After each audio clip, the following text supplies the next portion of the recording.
Selamat pagi pemirsa, Maju Gema terkini kembali hadir di sela-sela aktivitas Anda bersama saya Jessica yang akan memberikan berita-berita terbaru dan teraktual Mei 2023. Nah, kerap kali kita mendengar mengenai HIV dan AIDS di sekitar kita. Banyak sekali terdapat korban yang menderita penyakit ini dikarenakan tertular dan sebagainya. Sebenarnya, apa sih HIV dan AIDS itu? Dan apa bahayanya bagi kehidupan kita sehari-hari? Nah, HIV merupakan singkatan dari Human Immunodeficiency Virus. HIV sendiri merupakan virus yang merusak sistem kekebalan tubuh dengan menginfeksi dan menghancurkan sel CD4. Jika makin banyak sel CD4 yang hancur, daya tahan tubuh akan makin melemah sehingga rentan diserang berbagai macam penyakit. HIV yang tidak segera ditangani akan berkembang menjadi kondisi yang sangat serius yang disebut sebagai AIDS. AIDS sendiri merupakan singkatan dari Acquired Immunodeficiency Syndrome. AIDS adalah stadium akhir dari infeksi HIV. Pada tahap ini, kemampuan tubuh untuk melawan infeksi sudah hilang sepenuhnya. HIV menyebabkan AIDS dan mengganggu kemampuan tubuh melawan infeksi. Penularan HIV terjadi melalui kontak dengan cairan tubuh penderita, seperti darah, sperma, cairan vagina, cairan anus, serta ASI. Perlu diketahui, HIV tidak menular melalui udara, air, keringat, air mata, air liur, gigitan nyamuk, serta sentuhan fisik. Lalu, bagaimana HIV dan AIDS di Indonesia? Nah, berdasarkan data Kementerian Kesehatan RI, tahun 2019, terdapat lebih dari 50.000 kasus infeksi HIV di Indonesia. Dari jumlah tersebut, kasus HIV paling sering terjadi pada heteroseksual, diikuti lelaki seks lelaki atau homoseksual, pengguna nafza suntik, dan pekerja seks. Sementara itu, jumlah penderita AIDS di Indonesia cenderung meningkat. Di tahun 2019, tercatat ada lebih dari 7.000 penderita AIDS dengan angka kematian mencapai lebih dari 600 orang. Akan tetapi, dari tahun 2005 hingga 2019, angka kematian akibat AIDS di Indonesia terus mengalami penurunan.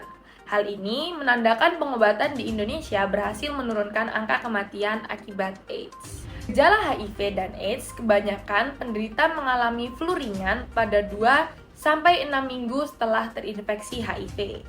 Flu bisa disertai dengan gejala lain dan dapat bertahan selama 1-2 minggu.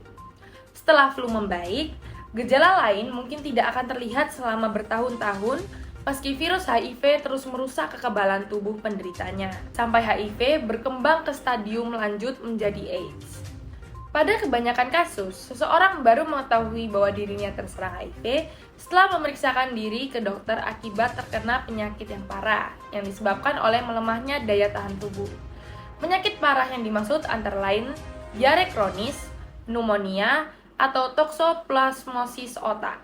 Sampai saat ini tidak ada obat untuk AIDS, tetapi kepatuhan yang ketat untuk mengonsumsi regimen antiretroviral atau ARV dapat memperlambat bertambah parahnya penyakit serta mencegah infeksi sekunder dan komplikasi. ARV bekerja mencegah virus HIV bertambah banyak sehingga tidak menyerang sistem kekebalan tubuh. Untuk pencegahan HIV sendiri, sampai saat ini belum ada vaksin yang dapat mencegah infeksi HIV. Namun, penularan HIV dapat dicegah dengan konsep ABCD, yakni A. Abstinence. Bagi yang belum menikah, tidak melakukan hubungan seks di luar nikah adalah langkah yang paling tepat untuk menghindari paparan HIV. B. Be faithful. Bersikaplah saling setia kepada satu pasangan seks. Hindari perilaku berganti-ganti pasangan untuk meminimalisir kemungkinan penularan HIV. C. Kondom. Gunakan kondom yang baru tiap berhubungan seks. Bila memilih kondom berpelumas, pastikan memilih pelumas yang berbahan dasar air. Hindari kondom dengan pelumas yang berbahan dasar minyak karena dapat membuat kondom bocor. D. Drug no. Menghindari penggunaan narkoba, terutama melalui jarum suntik, bisa mencegah seseorang terinfeksi HIV. E. Education. Pemberian informasi yang benar mengenai HIV cara penularan, pencegahan, dan pengobatannya dapat membantu mencegah penularan HIV di masyarakat. Nah, sekarang kita jadi tahu kan betapa bahayanya HIV dan AIDS itu, serta betapa pentingnya kita untuk mengetahui terkait hal ini. Kita harus bisa menjaga diri sendiri agar tidak terinfeksi oleh virus ini. Mari jaga diri kita, saudara, serta teman di sekitar kita. Mari hidup sehat agar kita bisa tetap hidup damai dan tentram. Sekian informasi yang dapat saya sampaikan. Terima kasih, selamat pagi, dan sampai jumpa pada berita selanjutnya.